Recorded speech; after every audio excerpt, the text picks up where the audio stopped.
மணியை பற்றி நீங்கள் புரிஞ்சுக்க வேண்டிய விஷயம், மணி வந்து எனர்ஜி. அதிர்வுகள் ஒரு ஆற்றல் வளையம் மாதிரி உருவாய் அந்த எனர்ஜி ஃபீல்டு ஒரு ஃப்ரீக்குவன்சியை வெளியே அனுப்பும். ஸோ இப்படி தான் இந்த எனர்ஜி வந்து ஒரு கைட்டு. ஸோ இதுதான் எனர்ஜி.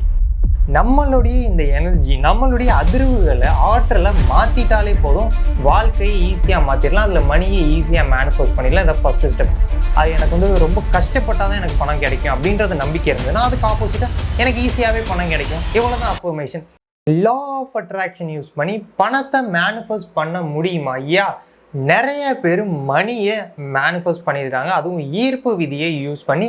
அந்த மாதிரி நீங்களும் உங்களோட லைஃப்பில் இந்த ஈர்ப்பு விதி, லா ஆஃப் அட்ராக்ஷனை யூஸ் பண்ணி பணத்தை எப்படி மேனிஃபெஸ்ட் பண்ணணும் அப்படின்றத ஒரு 5 சிம்பிள் ஸ்டெப்பில் வந்து நான் சொல்ல போகிறேன். ஸோ மிஸ் பண்ணாமல் இந்த சேனலை சப்ஸ்கிரைப் பண்ணி பெல் ஐக்கான் ஆன் பண்ணிக்கோங்க. அப்போ தான் நான் அப்லோட் பண்ணக்கூடிய வீடியோஸ் உங்களுக்கு டெய்லி நோட்டிஃபிகேஷனில் வரும். இந்த ஒரு வீடியோவுமே உங்களோட லைஃப்பை டெவலப் பண்ணுறதுக்காக இருக்கக்கூடிய வீடியோஸ். அண்ட் ஃப்ரீ வாட்ஸ்அப் குரூப்பில் எல்லாருமே மிஸ் பண்ணாமல் ஜாயின் பண்ணிக்கோங்க. லிங்க் டிஸ்கிரிப்ஷனில் இருக்குது. டெய்லி வாட்ஸ்அப்பில் உங்களுக்கு ஃப்ரீ கைடன்ஸ் டெக்ஸ்ட்டாகவும் அண்ட் ஃபியூ டேஸ் உங்களுக்கு வாய்ஸ் மெசேஜாகவும் ஷேர் ஆகும். எல்லா குரூப்லேயும் நீங்கள் ஜாயின் பண்ணிக்கோங்க. ஒரு குரூப்லேயும் டிஃப்ரெண்ட்டான கைடன்ஸ் வந்து நம்ம ஷேர் பண்ணிக்கிட்டு இருக்கோம். Money manifestation. So first step வந்து மணியை பற்றி நீங்கள் புரிஞ்சுக்க வேண்டிய விஷயம், மணி வந்து எனர்ஜி. ஸோ இங்கே எல்லாமே இந்த பிரபஞ்சத்தில் ஒரு எனர்ஜினால் உருவாக்கப்பட்டது. இப்போ நீங்கள் உட்காந்துருக்க சேர் எனர்ஜி. ஸோ இந்த வீடியோ நான் உங்களுக்கு கேட்கக்கூடிய சவுண்ட் எனர்ஜி. அந்த மாதிரி இந்த லைட் அது ஒரு எனர்ஜி. இந்த மாதிரி எல்லா விஷயமும் எனர்ஜினால் உருவாக்கப்பட்டது. அப்போ எனர்ஜி தான் பணம், பணம் தான் energy. Everything is energy, energy is everything. இந்த எனர்ஜினா என்ன? இது வந்து ஒரு ஆற்றல்னு சொல்லலாம். ஆற்றலுக்கு இன்னொரு பேர் வைப்ரேஷன், அதிர்வுகள்.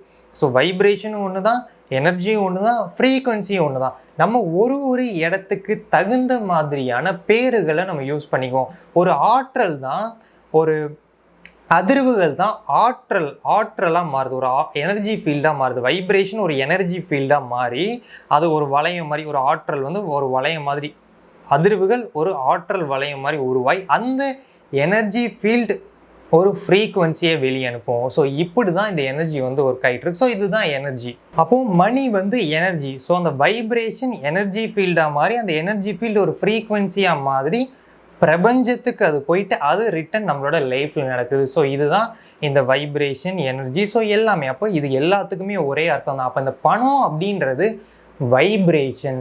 அப்போ இதை தான் நம்ம புரிஞ்சுக்க ஆரம்பிக்கணும். அப்போது நம்ம ஆல்ரெடி இந்த வைப்ரேஷனை பற்றி நம்ம பார்த்துருக்கோம். வைப்ரேஷனுக்கு ஒரு விதி இருக்குது. எந்த வைப்ரேஷனில் நம்ம இருக்கமோ அதை நம்ம அட்ராக்ட் பண்ணுவோம். இப்போ என்கிட்ட அதிக பணம் இருக்குது, இல்லை பணம் சம்பாதிக்கிறது ஈஸின்ற மாதிரி நம்ம யோசிக்கிறோம், உணர்றோம் அப்படின்னா நம்மளுடைய எண்ணங்களுக்கும் உணர்வுகளுக்கும் நம்பிக்கைக்கும் ஒரு அதிர்வுகள், ஒரு வைப்ரேஷன் இருக்குது. அப்போ இதுக்கு மேட்ச் ஆகக்கூடிய விஷயத்தை தான் நம்ம அட்ராக்ட் பண்ணுவோம். அதாவது இதுக்கு ஒத்து போகக்கூடிய விஷயத்தை தான் நம்மளோட வாழ்க்கையில் நம்ம வர வைப்போம், ஈர்ப்போம். இவ்வளோ தான் விஷயம். அப்போ இந்த பணம் அப்படின்றப்போ ஒரு எனர்ஜி. நம்ம எந்த மாதிரி எனர்ஜியில் இருக்கோம் அப்படின்றத நீங்கள் நோட் பண்ணணும். அப்போ சிம்பிளாக நம்மளுடைய இந்த எனர்ஜி, நம்மளுடைய அதிர்வுகளை ஆற்றலை மாற்றிட்டாலே போதும், வாழ்க்கையை ஈஸியாக மாற்றிடலாம். அதில் மணியை ஈஸியாக மேனிஃபெஸ்ட் பண்ணிடலாம். இதை first step. Second, clear intention, தெளிவான நோக்கம். உண்மையாகவே உங்களுக்கு என்ன வேணும், எவ்வளோ பணம் வேணும் அப்படின்றத தெளிவாக எழுதணும். இப்போ என்னுடைய பேங்க் அக்கௌண்ட்டில் 1 lakhs பணம் இருக்குது, 1 lakh அமௌண்ட் இருக்குது. ஸோ நான் இவ்வளோ சேலரி மந்த்லி நான் வாங்கிக்கிட்டு இருக்கேன். இந்த மாதிரி என்கிட்ட இவ்வளோ பணம் என்கிட்ட இருக்குது, இந்த பணத்தை வச்சு நான் இந்த பொருள் வாங்குகிறேன், அந்த பொருள் வாங்குகிறேன் அப்படின்னு எவ்வளோ பணம் வேணும், இல்லை நீங்கள் யாருக்கெல்லாம் கொடுக்கணும் அப்படின்னு ஒன்று இருக்குல்லைன்னா எல்லாருக்குமே இந்த பணத்தை கொடுத்து முடிச்சுட்டேன். யாருக்கு கொடுக்கணுமோ எல்லாருக்கும் கொடுத்து முடிச்சுட்டேன். ஸோ பணம் கொடுத்து முடித்தது போக என்கிட்ட இவ்வளோ பணம் சேவிங்ஸுன்னு எனக்காண்டி இருக்குது. அந்த மாதிரி ஒரு நோக்கம். எதுக்கு உங்களுக்கு பணம் தேவை, எவ்வளோ தேவை அப்படின்றத தெளிவாக நீங்கள் எழுதிக்கணும். ஓகே, அப்படி நீங்கள் தெளிவாக எழுதிட்டீங்க அப்படின்னா உங்களுடைய ஆள் மனசுக்கு அது புரிஞ்சிடும். எப்பயுமே நம்ம தெளிவாக ஒரு விஷயத்தை எழுதணும். ஸோ ரைட்டிங் தான் ரொம்ப முக்கியம். ஸோ அப்போ அதில் தெளிவாக எழுதிக்கோங்க. உங்களுக்கு என்ன வேணுமோ அதை தெளிவாக எழுதிக்கோங்க. இதுதான் 2வது பாயிண்ட். அடுத்து 3வது பாயிண்ட். இப்போ நம்ம தெளிவாக ஒன்று எழுதியிருக்கோம் இல்லையா, அந்த தெளிவாக எழுதின விஷயம் பேர் கிளியர் இன்டென்ஷன், தெளிவான நோக்கம். அந்த விஷயம் ஆல்ரெடி கிடைச்சிட்ட மாதிரி கற்பனை பண்ணணும், அஃபர்மேஷன் சொல்லணும். அதாவது டெய்லி ப்ராக்டிஸ் பண்ண ஆரம்பிக்கணும். என்ன ப்ராக்டிஸ் பண்ணுறது, எனக்கு இந்த ப்ராக்டிசஸ்லாம் எனக்கு தெரியாது. அதனால தான் நம்மளுடைய ஸ்பிரிச்சுவல் ஹோம் தமிழ் அஃபிஷியல் வெப்சைட்டில் ஃப்ரீ கோர்சஸ் நம்ம லான்ச் பண்ணியிருக்கோம். லா ஆஃப் அட்ராக்ஷனா என்னன்னே தெரியாதவங்களுக்கு free course 90 minutes free work shop இருக்குது. ப்ராக்டிஸ் லா ஆஃப் அட்ராக்ஷன் தெரிஞ்சு ப்ராக்டிஸ் பண்ணாமல் இருக்கிறவங்களுக்கு எப்படி ப்ராக்டிஸ் பண்ணுறதுன்னு ஒரு தெளிவு இல்லாமல் இருக்கவங்களுக்கு ஃப்ரீ கோர்ஸ் 2 நம்ம லான்ச் பண்ணியிருக்கோம். 30 days free work shop. So அதை நீங்கள் ப்ராக்டிஸ் பண்ணீங்க அப்படின்னா இந்த எப்படி அப்ளை பண்ணுறது எல்லா விஷயம் தெரிஞ்சுக்கிட்டு நீங்கள் பண்ண ஆரம்பிப்பீங்க. அப்போ லா ஆஃப் அட்ராக்ஷன் தெரியாதவங்களுக்கு ஃப்ரீ கோர்ஸ் 1, தெரிஞ்சவங்களுக்கு 30 days ஃப்ரீ. கம்ப்ளீட்டாக எல்லாருக்குமே இது ஃப்ரீ தான். அதை நீங்கள் பார்த்து ப்ராக்டிஸ் பண்ணலாம். லிங்க் டிஸ்கிரிப்ஷனில் தான் இருக்குது. அதில் ஃப்ரீ கோர்ஸ் 1, 2 நீங்கள் வந்து பார்த்துக்கலாம். அதுலேயும் உங்களுக்கு தேவைப்பட்டது அப்படின்னா மணி கோர்சஸுமே அவைலபிளாக இருக்குது. இப்போ ப்ராக்டிசஸ் டெய்லி பண்ணணும். அப்போ இந்த அஃபர்மேஷன் விஷுவலைசேஷன் நம்ம டெய்லி பண்ணும்போது நம்மளுடைய ஆள் மனதை நம்ம ரீப்ரோக்ராம் பண்ணுறோம்.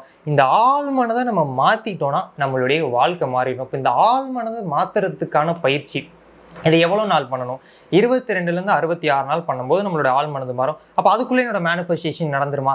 இது நம்ம எந்த அளவுக்கு 100% பிலீவோட பண்ணுறோமோ அதை பொறுத்து. இப்போ நீங்கள் ஒரு டேப்லெட் சாப்பிட்றீங்கன்னா நீங்கள் நம்புவீங்களே இந்த டேப்லெட் சாப்பிட்டா எனக்கு உடம்பு 100% சரியாயிரும்னு ஆள் மனதில் நம்புவீங்க. ஏன்னா திரும்ப திரும்ப அந்த டேப்லெட் சாப்பிட்டு அதை நம்பிக்கையே நமக்குள்ளே ஃபார்ம் ஆகிருக்கும். ஸோ இவ்வளோ தான் விஷயம். அப்போ இதான் பிளாசிபோ எஃபெக்ட்னு சொல்லுவாங்க. ஒருத்தவங்க உடம்பு சரியில்லாமல் இருக்காங்க, உங்களுக்கு டேப்லெட் கொடுக்குறாங்க, அந்த மாதிரி சரியாயிடுச்சு. பட் லேட்டராக தான் உங்களுக்கு தெரியுது, சொல்கிறாங்க அது வெறும் சுகர் பில், அதுக்குள்ளே வெறும் சுகர் தான் இருக்குது, அது டேப்லெட்டே கிடையாது. அப்படி எப்படி சரியாச்சு? நம்பிக்கை. அந்த நம்பிக்கை அவங்களுக்கு ஒரு நாள்லேயோ 2 நாள்லேயோ இல்லை, ஆழமாக இருக்கக்கூடிய நம்பிக்கை. சின்ன வயசுலேருந்து தலைவலினா டேப்லெட் போட்டால் சரியாயிரும், ஃபீவர்னா டேப்லெட் போட்டால் சரியாயிரும், அந்த மாதிரி ஸ்டொமக் பெயினா டேப்லெட் போட்டால் சரியாயிரும். அப்போ இதெல்லாம் சின்ன வயசுலேருந்து எக்ஸ்பீரியன்ஸ் பண்ணி அதை நம்மளோட ஆள் மனது ஆழமாக நம்பிட்டனால அந்த இடத்துல அது சரியாயிடுச்சு. அந்த அளவுக்கு நீங்கள் ஆழமாக அந்த மேனிஃபெஸ்டேஷன் கிடைச்சிருச்சுன்னு நம்புகிற வரைக்கும் இந்த ப்ராக்டிஸை நீங்கள் பண்ணிக்கிட்டே இருக்கணும். உங்களுக்கு கான்ஃபிடென்ட் வரும், பாசிட்டிவாக மாறுவீங்க. இதை வச்சு நீங்கள் தெரிஞ்சுக்கலாம் என்னுடைய சப்கான்ஷியஸ் மைண்ட் ரீப்ரோக்ராம் ஆச்சா ஆகலையான்றதை இதை வச்சே நீங்கள் தெரிஞ்சுக்கலாம். ஓகே, இதுதான் 3rd பாயிண்ட் தான் ப்ராக்டிஸ். ஓகே, 4th பாயிண்ட் பிளாக்கேஜை ரிமூவ் பண்ணுறது, நெகட்டிவை ரிமூவ் பண்ணுறது. நம்ம காலையில் ஒரு 10 நிமிஷம், அரை மணி நேரம் இல்லை அதிகபட்சம் 1 மணி நேரம் ப்ராக்டிஸ் பண்ணிவிட்டு ரிமைனிங் டே டைம் ஃபுல்லாக நெகட்டிவாக திங்க் பண்ண ஆரம்பிச்சிடும். நமக்கு பணம் கிடைக்காது, நம்ம ரொம்ப கஷ்டப்பட்டு சம்பாதிக்கணுமே, இப்போ என்ன பண்ணுறது அப்படின்னு நம்ம ப்ராக்டிஸ் பண்ணுறது பாசிட்டிவ் இவ்வளோ கொஞ்சம் நேரம் தான். பட் நெகட்டிவாக திங்க் பண்ணுறது இவ்வளோ நேரம் இருக்கிறனால நம்ம எதை அதிகமாக கொடுக்குறோமோ அதுதான் அதிகமாக ரிட்டர்ன் வரும். அப்போ நம்ம பாசிட்டிவ் அதிகமாக கொடுக்குறோமா, நெகட்டிவ் அதிகமாக கொடுக்குறோமா? அப்போ அந்த பிளாக்கேஜ் நெகட்டிவை தான் நம்ம அதிகமாக கொடுக்குறோம். அப்போ நெகட்டிவை நம்ம அதிகமாக கொடுக்கும்போது நமக்கு நெகட்டிவ் தான் அதிகமாக ரிட்டர்ன் வரும். அப்போ எப்போல்லாம் உங்களுக்கு நெகட்டிவ் பிலீவ் வருதோ அந்த நெகட்டிவ் பிலீவை ஓவர் கம் பண்ணுற மாதிரியான மணி அஃபர்மேஷன்ஸை நீங்கள் சொல்லிக்கலாம். ஸோ நம்மளுடைய வாட்ஸ்அப் சேனலில் மணி அஃபர்மேஷன்ஸ் வந்து நம்ம சென்ட் பண்ணுவோம். ஸோ மிஸ் பண்ணாமல் வாட்ஸ்அப் சேனலில் நீங்கள் ஜாயின் பண்ணிக்கோங்க. அப்போ இதில் வரக்கூடிய அந்த மணி அஃபர்மேஷனை டெய்லி நீங்கள் ப்ராக்டிசஸ் பண்ணும்போது உங்களுக்கு ஆட்டோமேட்டிக்காக தைரியத்தில் நீங்கள் ஓனாகவே க்ரியேட் பண்ணாது. அஃபர்மேஷன்றது ஒரு பெரிய விஷயம்லாம் இல்லை. ஏன்னா அதில் சேர்ந்தால் தான் நீங்கள் அனுப்புவீங்களா, சும்மா அனுப்ப மாட்டீங்களா? ஸோ இல்லை, நீங்கள் எனக்கு பர்சனலாக டெக்ஸ்ட் பண்ணாலும் நான் உங்களுக்கு வந்து நான் ஷேர் பண்ணுவேன். இது நம்ம அஃபர்மேஷன்றது பெரிய விஷயம் இல்லை.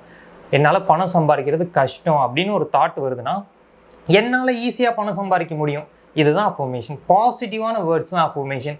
ஸோ உங்களுடைய அஃபர்மேஷன் நீங்கள் ஓனாகவே க்ரியேட் பண்ணலாம். இதுக்கு பின்னாடி பெரிய விஷயம் அதெல்லாம் இல்லை. நீங்களே உங்களோட அஃபர்மேஷன்ஸை க்ரியேட் பண்ணலாம். அது எனக்கு வந்து ரொம்ப கஷ்டப்பட்டால் தான் எனக்கு பணம் கிடைக்கும் அப்படின்றது நம்பிக்கை இருந்ததுன்னா அதுக்கு ஆப்போசிட்டாக எனக்கு ஈஸியாகவே பணம் கிடைக்கும். இவ்வளோ தான் அஃபர்மேஷன். இதை மட்டும் நீங்கள் டெய்லி சொன்னாலே போதும். அப்போ பிளாக்கேஜை ரிமூவ் பண்ணணும். இதான் 4th point. 5th point let go. எல்லாருமே இதை நம்ம பண்ணி முடிச்சதுக்கப்புறம் எப்போ நடக்கும், எப்படி நடக்கும்னு கேள்வி கேட்டுக்கிட்டே இருக்கும். அதுதான் நம்ம பண்ணக்கூடிய மிகப்பெரிய ஒரு தப்பு. எப்போ நடக்கும், எப்படி நடக்கும்னா இன்னும் அது நமக்கு நடக்கலை அப்படின்னு நம்ம யோசிக்கிறோம்.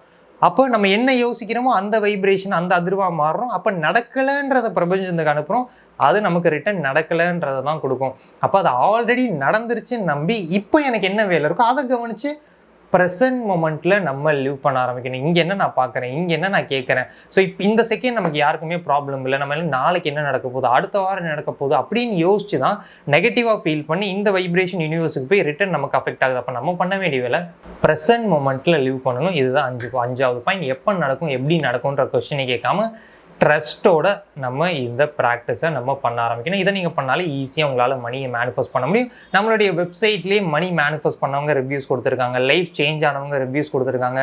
அதெல்லாம் நீங்கள் வந்து செக் பண்ணி பார்த்துட்டு இது உண்மை தான் போல, அப்போ நம்மளும் ட்ரை பண்ணலாம் அப்படின்னு நீங்களும் பண்ண ஆரம்பிப்பீங்க. மிஸ் பண்ணாமல் அதையும் நீங்கள் செக் பண்ணிக்கோங்க. அண்ட் 21 days கன்சிஸ்டன்சி ப்ராக்டிஸ் போயிட்டுருக்கு. ஸோ இன்றைக்கி தான் registration last date. So miss பண்ணாமல் நீங்கள் ரெஜிஸ்டர் பண்ணிக்கோங்க. ஐயோ ஒருவேளை நான் மிஸ் பண்ணுறேன் என்ன பண்ணுறது? மந்த்லி உங்களுக்கு இந்த 21 days கன்சிஸ்டன்சி ப்ராக்டிஸ் ஒரு ப்ரோக்ராம் உங்களுக்கு நடந்துகிட்டு இருக்கும். ஸோ எனக்கு டெக்ஸ்ட் பண்ணி நீங்கள் ரெஜிஸ்டர் பண்ணிக்கலாம். இந்த வீடியோ பிடிச்சிருந்தா லைக் பண்ணுங்கள். உங்களுக்கு வேறு ஏதாவது டாபிக்ஸில் வீடியோ வேணும் அதை கமெண்ட் பண்ணுங்கள். அந்த வீடியோ நான் மேக் பண்ணுறேன். உங்களோட ஜெர்னியில் இந்த வீடியோ ஹெல்ப் பண்ணும். மறக்காமல் இந்த வீடியோ பாருங்கள். நம்ம அடுத்த வீடியோ மீட் பண்ணலாம். பாய்.